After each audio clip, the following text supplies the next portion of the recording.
천 계양산 야외 공연장으로 다시 한번 가보겠습니다. 네. 이재명 상임고문이요, 출마 선언 기자회견을 이곳에서 했는데요. 사진에서 사실 다 나오지는 않았는데 4시간여 전부터 수천 명의 지지자들이 운집해서 이재명이라고 호명을 그리고 또 연호를 하는 모습을 볼 수가 있었습니다. 네. 특히 이 영상에서 보시면 눈에 띄는 점이 2030 여성들이 또 많이 눈에 띄어서 이 점 역시 기사가 많이 되는 그런 모습을 볼 수 있었는데요. 네. 이재명 상임고문이 지난 3월 10일 대선 선대위 해단식 이후에 59일 만에 이렇게 공개 석상에 등장한 모습이었기 때문에 더더욱 화제를 모은 그런 영상이기도 합니다. 네. 선언식 장소에 약 30분 일찍 도착한 이 고문도 지지자들에게 화답을 하는 차원에서 연신 양팔을 들고 하트를 그리고 인사를 하는 모습을 보였습니다. 셀카를 찍는 모습도 굉장히 인상적이었는데요. 네. 하지만 모두가 지지하지는 않죠. 일각에서는 이 국민의힘 지지자들로 보여지는 사람들이 있었는데요. 범죄자다. 그리고 개항으로 도대체 왜 왔냐라고 크게 소리를 지르면서 이 반발을 하는 모습도 눈에 크게 띄었습니다. 자, 그럼 이제부터 차근차근 이재명 상임고문의 출마의 변을 좀 들어볼 텐데요. 왜 자신이 출마했는지 그 이유를 밝혔습니다. 한번 들어보시고 이어가 보도록 하겠습니다. 대선 결과의 책임은 제게 있습니다. 저 역시도 조기 복귀에 부정적이었던 것 사실입니다. 그러나 당이 처한 어려움과 지금 이 위태로운 지방선거 상황을 도저히 외면할 수 없었습니다. 지난 대선에서 심판자는 선택받았지만 유능한 일꾼은 선택받지 못했습니다. 저의 모든 것을 던져서 인천부터 승리하고 전국 과반 승리를 반드시 이끌겠습니다. 뼈 있는 문장이 있네요. 장윤미 변호사님, 저 출마의 변에서. 그렇습니다. 왜냐하면 이제 대선 결과의 정치적 책임은 온전히 나한테 다 있다. 하지만 이번 대선에서 일꾼이 선택을 받지 못했고 심판론자가 선택을 받았다라고 이야기를 한 부분인 건데요. 아마 방점은 이 정치적 어떤 그 책임론은 온전히 이재명에게 있다라는 쪽에 찍혀 있는 게 아닌가라는 생각이 듭니다. 지금 대선 패배 이후에 불과 2달 만에 다시 등판을 한 부분에 대해서 명분이 없다, 너무 시기가 이르다, 반성의 모습을 국민께 충분히 보여주지 않았다라는 비판이 나오고 있습니다. 하지만 지방선거를 치러야 되는 이런 좀 현실적인 문제 상황 속에서 본인이 정치적 책임을 통감하지만 이 지방선거를 위해서 등판할 수밖에 없었다. 그리고 지난 대선에서 정권심판론이 영향력이 있어서 나 같은 이 정치 행정 경험을 인정받지 못했던 그런 부분이 있으니 지방선거에서는 이런 부분을 국민들께 호소드려야 되겠다라는 일성을 내비친 것으로 보입니다. 자, 그렇다면 왜 본인이 거주하고 있는 분당갑이 아닌, 성남 분당갑이 아닌 아무런 연고가 없다고 언론들이 지적하는 인천 계양을 출마 선언을 했을까요? 그 얘기 한번 들어보시고 이어가 보도록 하겠습니다. 저의 출마를 막으려는 국민의힘 측의 과도한 비방과 억지 공격도 결단의 한 요인임을 부정하지 않겠습니다.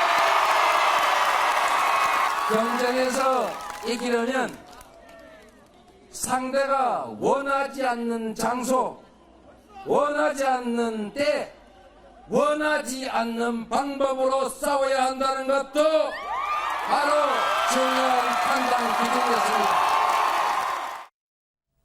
이종근 평론가님, 네. 저 이해력이 떨어져요. 저 말이 무슨 말입니까?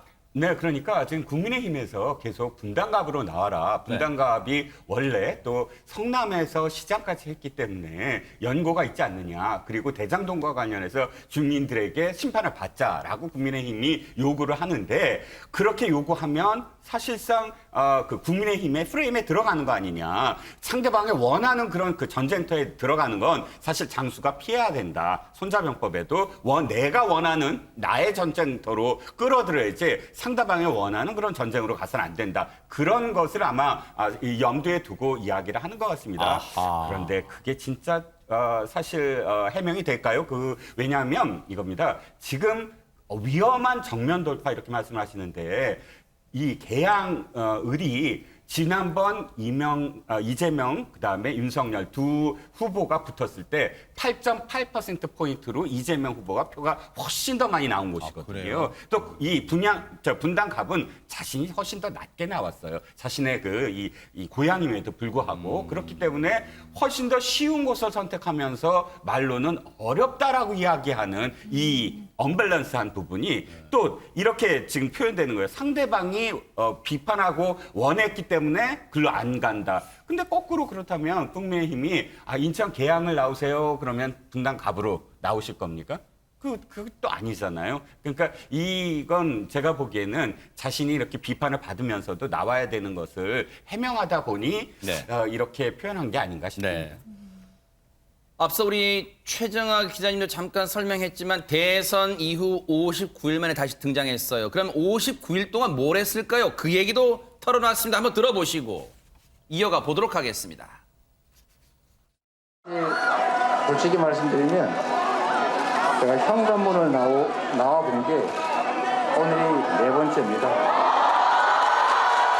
제가 사실은 죄인 아니겠습니까? 이제 문 밖에 나가기가 힘들었고 그러나 저희 낙선 인사하시던 우리 선거운동원께서 또 피해 사고를 당한 바람에 제가 처음 문 밖을 나갔고 우리 대통령님께서 마지막으로 고생했다고 술 한잔 주시겠다고 해서 갔다 온 게 2번째고 3번째는 말하기 어려운 사유로 나갔던 것인데 어쨌든 제가 집 현관문을 열고 나온 건 오늘이 4번째입니다. 나오기를 잘한 것 같아요. 박성배 변호사님, 정치인의 말에는 분명한 메시지가 있을 것 같은데 지금 저 네 번째 현관문을 열고 나왔는데 2번째 현관문 열고 나온 게 문재인 대통령이 술 한잔 주시겠다고 해서 나갔다.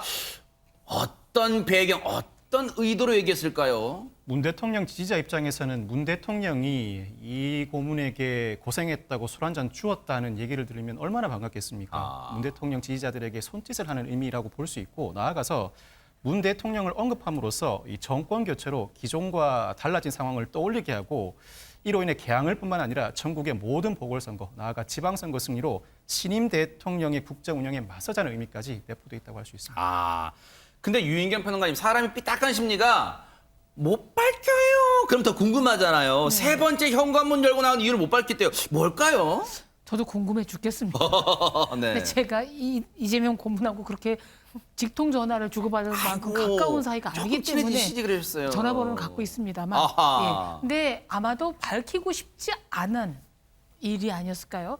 근데 아마 이재명 고문을 지지하는 분 입장에서는 병원에 가시는 일만 아니면 될 것 같습니다. 그러네요. 네. 정말 중요한 얘기예요. 네. 그런데 언론 기사를 보니까요. 최정화 기자님, 이재명 고문이 과거에 인천 비하 발언을 했다 이런 얘기 있던데 이게 무슨 말이에요? 네, 지난 6일 이준석 국민의힘 대표가 자신의 페이스북에 과거 이재명 고문이 올렸던 트위터 게시물을 공유하면서 이것은 인천 비하다라고 비난을 했습니다. 그런데 그 공유를 한 게시물을 보시면요. 네. 일단 이재명 이런 식으로 일단 적혀져 있습니다.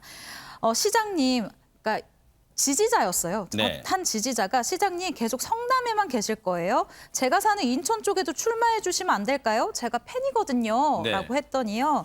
싫어요. 크크라고 이제 대답을 한 이 게시물이었어요. 근데 이것을 이게 언제죠? 2014년이에요. 그렇습니다. 2014년 거의 8년 전이죠. 이때 네. 게시물을 이제 다시 재업로드를 하면서 출마하기 전부터 트위터 닫아야겠네요라고 꼬집는 모습을 보이기도 했습니다. 네. 이준석 대표가 이렇게 SNS에 과거 게시물을 올리니까 여기에 대해서 가만히 있으면 안 되겠죠. 관련 얘기 들어보시고 이어가 보도록 하겠습니다. 이렇게 이준석 후보가 괴롭힐까봐 출마하지 말자고. 아, 이준석 대표가 괴롭힐까봐. 이런 농담도 약간 농담 반 진담 반 했었는데요. 그래서 제가 그때 인천 시민들께서 저희 트위터에 자꾸 인천 엉망이니까 인천 와서 시장 해주세요. 자꾸 그러길래 제가 싫어요. 그랬어요. 인천의 유모 시장이 저렇게 엉망을 하고 있는데 하고 저보고 성남시 버리고 인천 오라면 그거 되겠습니까? 그래서 제가 싫어요. 그랬거든요. 시정을 너무 엉망을 해가지고 계속 그런 얘기가 있어서 누가 성남에서 인천을 간다고 슬퍼요 뭐 이렇게 말씀하시길래 제가 그 유종복 시장 같은 있는 인천에 가면 힘드실 텐데 그냥 가지 말고 눌러 앉으세요. 이렇게 얘기를 했더니 인천을 폄하했다고. 자, 그렇다면 출마의 변에서 자신에게 늘 따라다니는 세 글자 대장동 관련해서는 어떤 입장을 밝혔을까요? 한번 들어보시고 이어가 보도록 하겠습니다. 정치라고 하는 게 상식과 양식에 기초해야 되는 것인데 자기 생각은 하나도 안 하고 자기는 막 들보가 이만한데 에? 남의 눈에 티끌 찾아가지고 막 손가락 온몸이 막 부정부패로 막 대장동에서 해먹고 고흥지구에서 해먹고 오등봉에서 해먹고 부산 LCT에서 해먹고 그래가지고 온몸이 오물로 덕지덕지한 사람이 도둑 막아보겠다고 열심히 하다 튕겨서 먼지 좀 묻었다고 나를 도둑놈으로 몰고 그러면 이게 상식적인 정치겠습니까? 그리고 옆집이 뭐 하면 뭘 하다가도 조용해야 되는데 일부러 저렇게 쫓아와서 방해하고 우리는 그러지 않지요. 선량한 국민은 그러지 않습니다. 도둑이 몽둥이 들고 주인한테 휘두르고 그러지 않습니다. 얼굴이 두꺼워가지고 자기가 잘못하는지도 모르고 옆에 몇 사람이 속아주니까 온 국민이 속는 줄 알고 시도 때도 없이 거짓말하고. 자, 이 출마의 변에 대해서 아주 쓴소리를 하고 나선 인물이 있다면서요, 이종근 평론가님. 네, 윤희숙 국민의힘 전 국민의힘 의원입니다. 피의자 도주 계획서. 네? 지금 좀 전에 이 후보가 하시는 그런 출마 선언을 도주 계획서다 이렇게 지금 명명을 했습니다.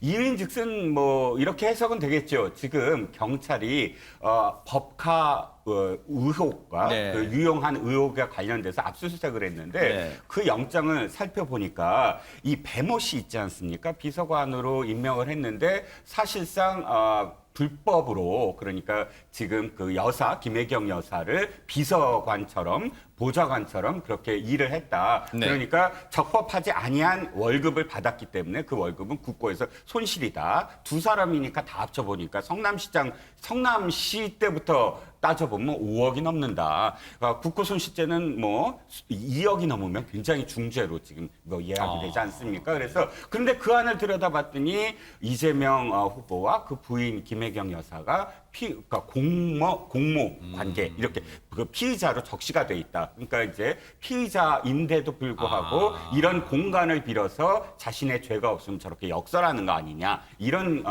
의미로 지금 비난을 하고 있는 겁니다. 네, 그래서 피의자 도주 계획서다. 저 출마 선언문이 이런 아주 강한 발언을 한 거예요. 그런데 윤희숙 전 의원 얘기 나온 김에 지난 6일에 MBN에 출연해서 했던 얘기가 있어요. 한번 들어보시고 이어가 보도록 하겠습니다. 이재명 후보가 나온다는 거잖아요. 네. 지금 그분이 왜 벌써 다시 등판하는지는 좀 부끄러워해야 될 문제지만 어쨌든 그분이 나온다 그러면 굉장히 상징성이 커지는 판이 되잖아요. 그쵸. 그 리더십을 가지신 분들이 나가서 큰 판에서 근사하게 싸움을 보여주시는 게 좋고요. 네. 만약에 그러시기가 좀 배포가 뭐 안 되신다거나 그러시면 그래서 저더러 나가라 그러면 뭐 따라야죠. 당에서 하라고 하면. 자신은 나갈 준비가 되어 있다. 다만 그 전에 이분들한테 나가라 리더십 가진 분들이 나서서 맞서라 이재명과 지금 누구를 언급한 걸까요? 안철수 후보와 이준석 대표를 가리키는 것입니다. 어허. 이재명 고문이 개항을에 출마한다고 하니 국민의힘 내부에서는 그 대항마로 이준석 대표가 거론되기도 했습니다. 네. 국민의힘의 한 의원은 이 대표가 개항을에 출마하면 패배하더라도 단번에 이재명급이 될 수 있다. 네. 자신을 희생하면서 당에 헌신하는 모습을 보인다면 향후 정치적 행보에도 큰 도움이 될 것이다라고 주장했습니다. 야, 배포. 그러니까 배짱이 안 돼서 나갈 배짱이 없어서 좀 주저한다면 내가 나가겠다. 하지만 그 전에 리더십 가진 안철수 인수위원장이나 이준석 대표가 결단해라. 거물급 이재명 고문과 한번 맞상대해라. 야, 상당히 좀 결계찬 얘기를 한 거예요. 관련해서 이준석 대표 얘기도 들어보시고 이어가 보도록 하겠습니다. 이 개항에서 최대한 저희가 지역 밀착형 인사가 나가는 건 좋지 않겠냐는 생각을 했고, 그 현상에서 저희가 또 추가 조사나 이런 걸 통해서 빠르면 내일 중에 확정을 하려고 지금 생각하고 있습니다. 윤희숙 전 의원이 얘기 계속 나오잖아요. 저는 뭐 사람을 놓고 얘기하지는 않겠습니다, 오늘. 이준석 대표님도 거론이 되는데. 제가 그럴 거였으면은 예를 들어 다른 명분 찾아가지고 제가 그럴 거였으면은 제가 대선 과정 중에 그런 생각을 조금이나 비쳤겠죠. 그때. 그런데 저는 그런 의사가 전혀 없고 상계동에 대해서는 진심입니다. 상계동에 대해서는 진심이다. 그러니까 상계동이 굳이 말하면 노원구가 지역구가 세 곳으로 나뉘는 거 아시죠? 노원 가불병이 있어요. 근데 그동안 쭉 노원병에 출마를 했었거든요. 이준석 대표가. 근데 상계동에 대한 진심이다. 이종근 평론가님. 네네. 이준석 대표 입장에서는 네네. 지금이 자신이 2년 뒤에 총선 때 여의도 입성하기 최적의 상황이 됐을까요? 왜? 껄끄러웠던 안철수 위원장이 어쨌든 지금 분당갑에 나온다고 했으니 네네. 지금 상당히 상계동에 대한 진심이다. 이 얘기가 나왔을까요? 어떻습니까? 기억하시겠지만 바른미래당 시절에 안철수 위원장하고 이준석 대표하고 굉장히 갈등이 심했어요. 그 갈등의 가장 근본 원인이 사실 지역구 때문이었거든요. 다른 이유로 사실은 서로 갈등을 했지만 다른 겉으로는. 그래서 이 지역구 문제는 그때도 사실 이준석 대표가 양보를 하지 않았어요. 공천 운운했을 때. 그러면 이준석 대표로서는 사실 거기가 국민의힘으로서는 사지거든요. 언제나 거기서 국민의힘이 당선돼 본 적이 없어요. 그렇기 때문에 자신이 거기에 일단 목표를 세우고 계속 해서 거기서 어쨌든 결실을 맺어보겠다라고 공언을 한 것도 있고, 자신이 또 딴 곳에 가는 것보다는 그곳에서 어쨌든 이 유권자들에게 심판을 받아보겠다라고 늘 이야기했던 것도 있기 때문에 말씀하셨듯이 적기는 적기죠. 분당갑 또 박민식 전 의원이 스스로 사퇴도 하고 해서 네. 분당갑의 그 전략 공천이 자연스럽게 될 것 같고, 대표로서는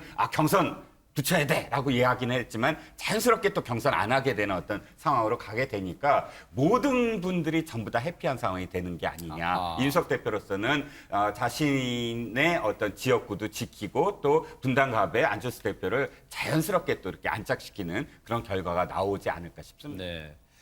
말씀하신 대로 사실 노원도 쉽지는 않아요. 노원 가불병이 전부 지금 파란색입니다. 그렇기 때문에 결코 쉬운 지역은 아니지만 앞서 말씀해 주신 것처럼 공을 들여왔기 때문에, 상계동에 있는 노원병에는 공을 들여왔기 때문에 저런 얘기를 또 하는 걸 수도 있어요. 그런데 일단은 저런 상황에 대해서 이준석 대표 입장에서는 개항을이 앞서 보셨죠? 송영길 전 대표가 내리 5선을 한 민주당 지역 이 정서가 강한 곳이란 말이에요. 그러다 보니까 사실 선뜻 나서기는 쉽지 않았을 거예요. 그런데 이재명 상임고문 대항마로 앞서 윤희숙 전 의원이 나왔잖아요.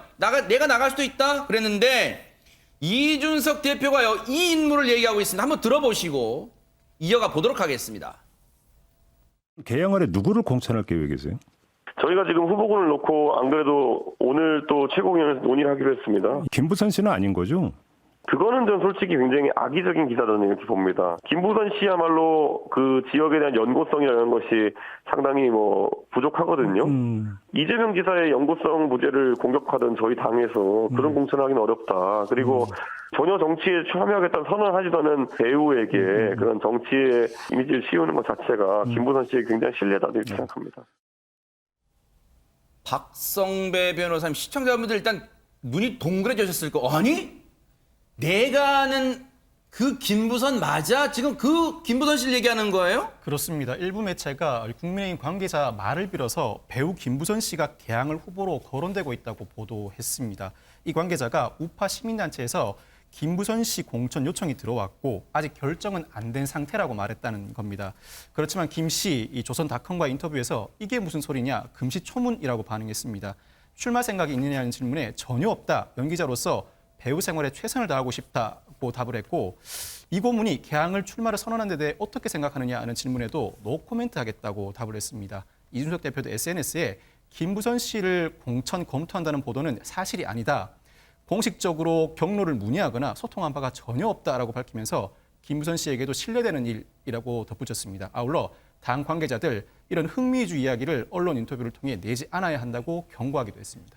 근데요, 장윤미 변호사님, 저도 저기서 봤습니다만 일단은 제목부터 눈길에 가서 클릭을 해보게 되잖아요. 그런데 사실 이번 지방선거 더하기 7곳의 보궐선거 양쪽 진영이 치열하다 보니까 우리가 한 가지 놓치는 게 있어요. 잊고 있는 게 있어요. 국민이 지금 안중에 있는 겁니까? 물론 김부선 씨를 폄하하는 게 아니라 지금 김부선 씨를 전략공천 대상으로 삼는다. 해당 지역 주민들을 상당히 기분 나쁘게 할 수 있어요, 지금. 그렇습니다. 해당 지역구 구민들을 생각하지 않은 것일 뿐만 아니라 지금 이준석 대표가 이야기한 것처럼 김부선 씨 본인에게도 굉장히 신뢰가 되는 겁니다. 홍준표 전 대표도 윤희숙 전 의원을 자객 공천이라고 이야기하는 것 자체가 정치를 희화한다라고 비판하기도 했습니다. 뭔가 체급과 이 어떤 유권자에 대한 예의를 정치권도 차려야 되지 않을까라는 생각이 많이 듭니다. 관련해서 홍준표 의원이 SNS에 뭘 남긴 게 있어요. 한번 보여주세요. 그거 보면 보세요. 윤희숙 전 의원이 이제 나가겠다고 하는 그 상황에 대해서 이렇게 꼬집고 있어요. 자신의 격을 착각하고 자객 공천해주면 나간다는 공천 희화화다. 반박도 있어요. 한번 보여드릴게요. 지금 상황이 참 이렇게 갑니다. 개항 공천 요청한 바 없다. 스스로 격이 높다고 착각하지 않아요. 홍 후보님 말씀. 원로의 조언으로 잘 받아들이겠다. 대구 경북 중심 거기 신경 쓰세요 라고 지금 또 이렇게 또 맞받아 친 거예요. 어쨌든 지금 양쪽 진영이 복잡하게 흘러가고 있습니다.